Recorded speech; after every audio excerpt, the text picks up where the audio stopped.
All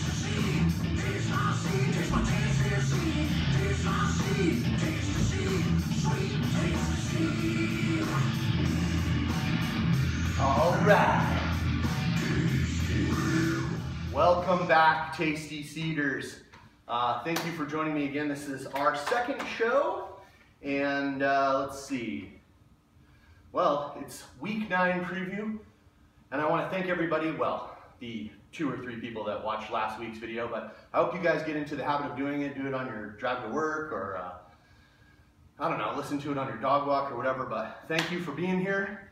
Before we dive into it, I want to talk a little bit about giving some props to 2 winning teams, the Cleveland Indians, and of course, your World Series champions, the Chicago Cubs.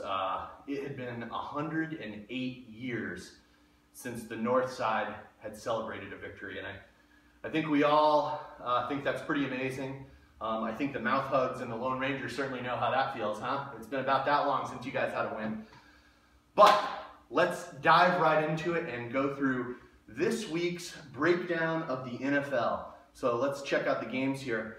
We're having this video right before the Thursday night game, right under the wire, Atlanta-Tampa Bay, and it's going to be a crazy game. It's the highest, well, the second highest over-under of the week at 51.5. You got my boy Matty Ice, Julio Jones, who's got a gimpy leg. Mohamed Sanu, like, what the fuck, man? I guess he's just good now, or I guess Julio's being used as a decoy. On the Tampa Bay side, who knows who the running back is? I think Peyton Barber was just named the running back, but we also got Antoine Smith, Skeletor. He'll be running down the field, and of course, Jameis Winston, man, I think he might even be available, so check him out. Moving on down, we've got the Jacksonville Jags versus Kansas City. Jacksonville's got a new offensive coordinator. Kansas City, we got Alex Smith. Now, here's another, dude, I feel bad for Jay, man. He had Spencer Ware and Adrian Peterson. And I guess, who is going to be their running back? Why am I blanking on this right now? Well, it's definitely not Nile Davis. Whoever's going to be the Char West, that's who it is. I saw our league is smart. He's already gone off the waivers. Unfortunately, I wasn't able to grab him. Detroit, Minnesota. Sammy Biscuits falls back to earth, but it's in Minnesota. What's going to happen there? Is Stephon Diggs going to crawl out of his shell and catch a pass and make Sammy Biscuits look good? I don't know.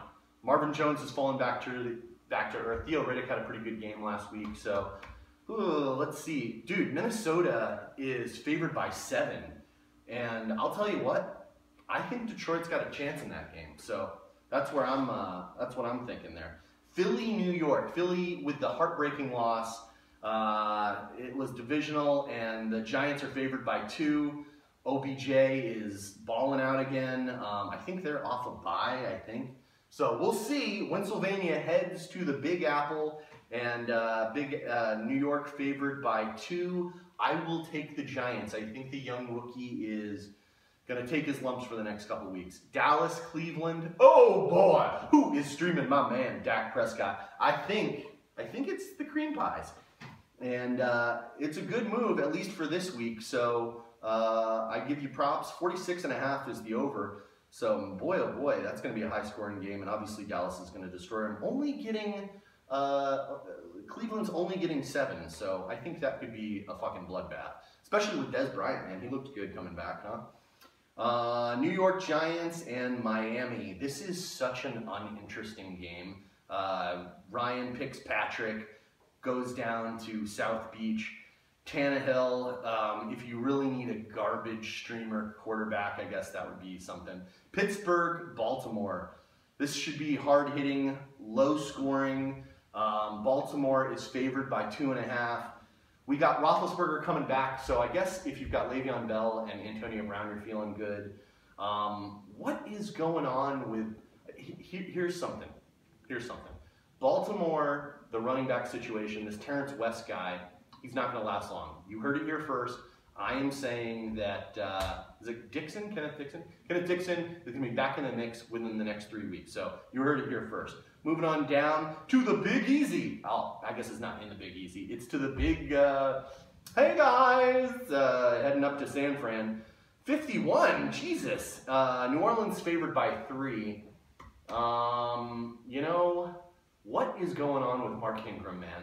I'll tell you what, I think that Tim Hightower, that was a flash in the pan.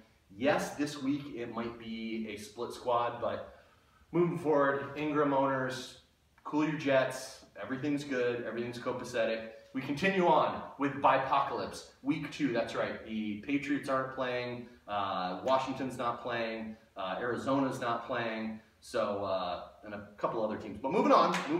We've got, let's see, Carolina and the LA Rams. At LA, off a bye. Todd Gurley gonna go off. Maybe. We might see Goff for the first time. I hope that is not the case, but we might see Goff. Carolina starting to get their shit together, but I think it's a day late, Dallas short. You know what I'm saying? And they're favored by 2, but I'll tell you what. I'm calling it here. Bell's pick of the week. LA triumphs over Super Bowl attendees of last year, the Carolina Panthers. So, sorry, Cam.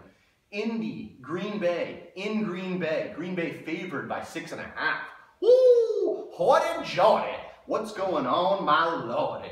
Well, I'll tell you what's going on. Jordy Nelson, he's playing out of his mind right now, but I think Ty Montgomery's going to come and actually play because he had blood in his urine, as we all have.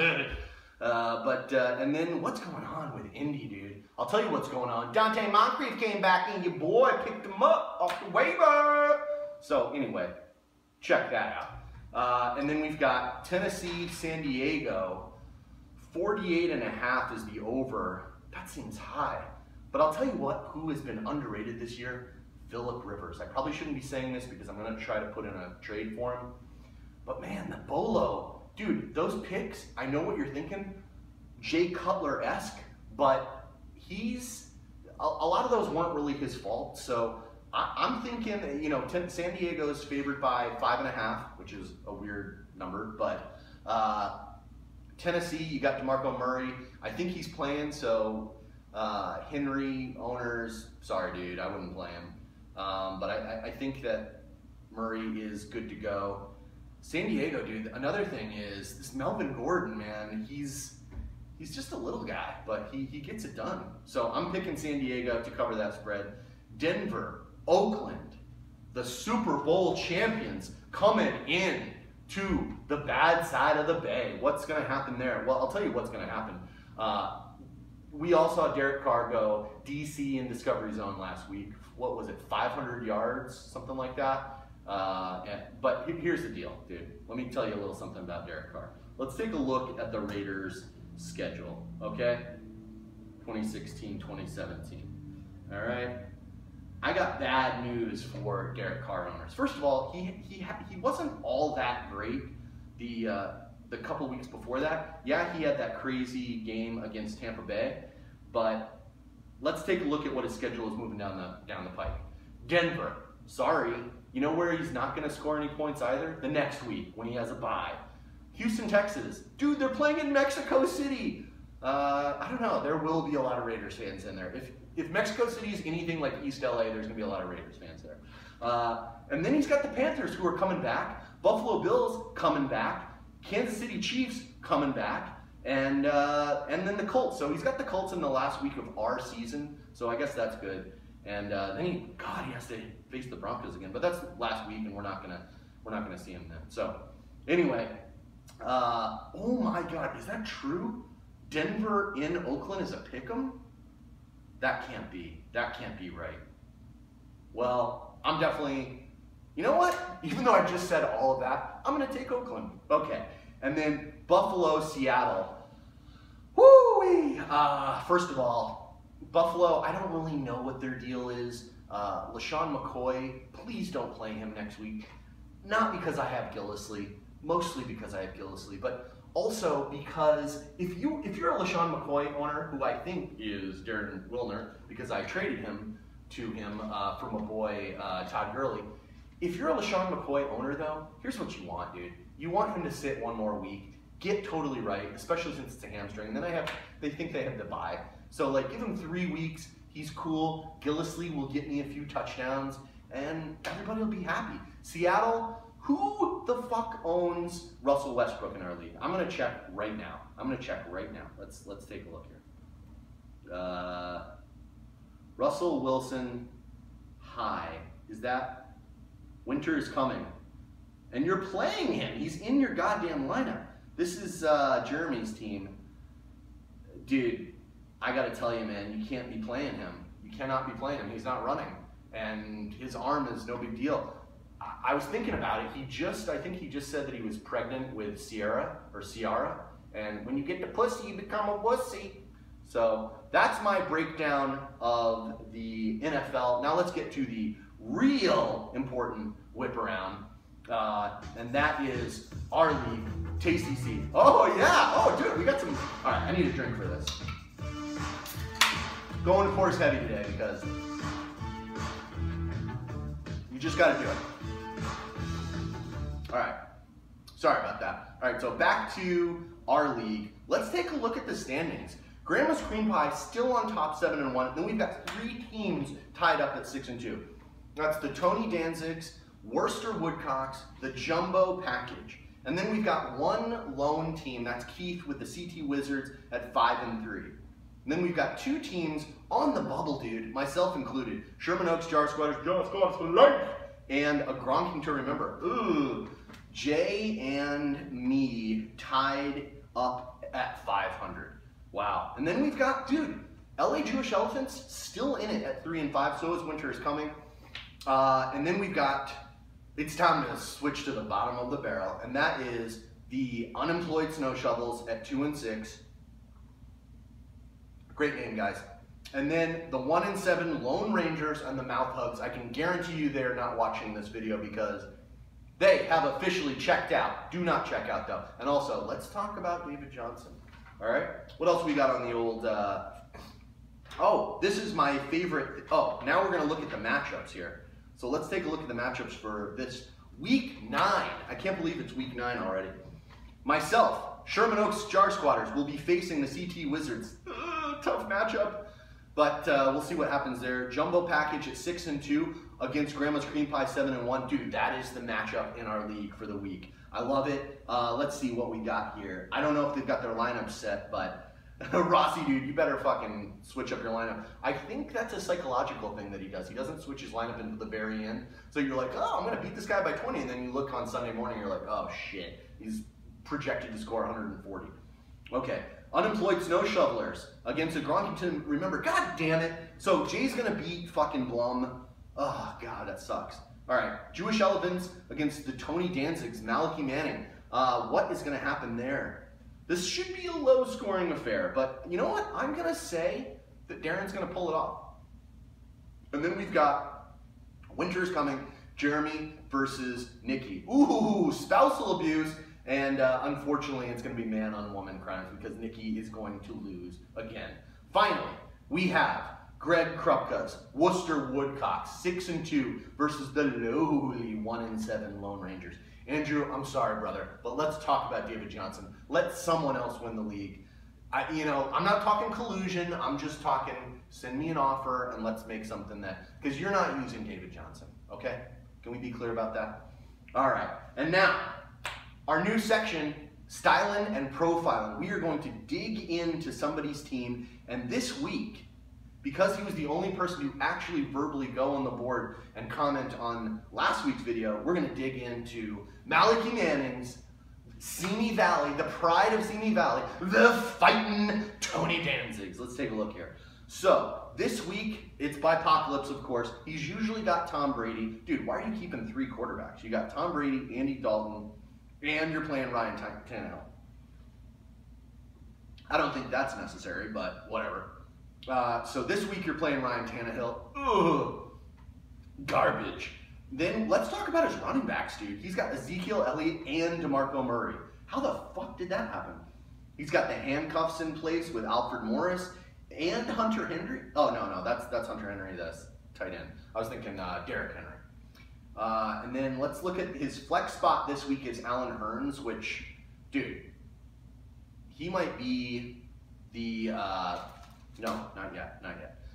He might be the nicest little breakout star this year. Wideouts, he's got Demarius, Marvin Jones. Marvin Jones has come back to earth. We've talked about him. Demaryius Thomas. I guess he's okay. I mean, he'll get you like 8 points guaranteed every game. He's also got Mike Wallace, which might be a good play this week with El Senor out, or who the hell is it? Whoever they're, I can't remember. This isn't a very good breakdown, but then his tight end, the upcomer, well, he was last year's at the tail end of the season. He was doing well, and I thought he was a great pickup. But he's coming around again this week, Gary Barnidge.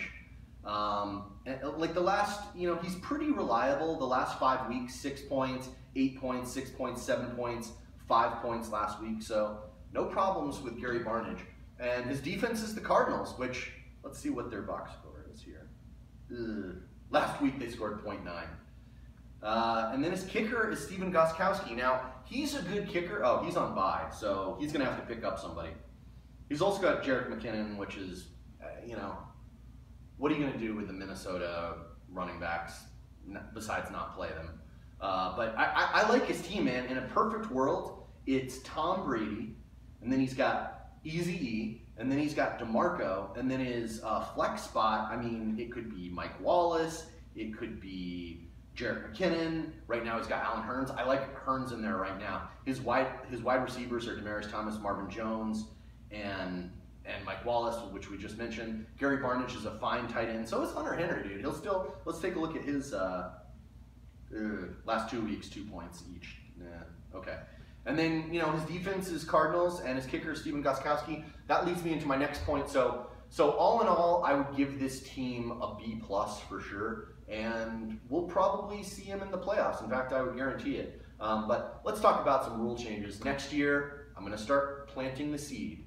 No kickers. Just think about it, and then we'll delve into it a little bit more next week. So anyway, I think that's all we have. We're getting it in right before the Thursday night game. Go Matty Ice, and we will talk to you guys next week.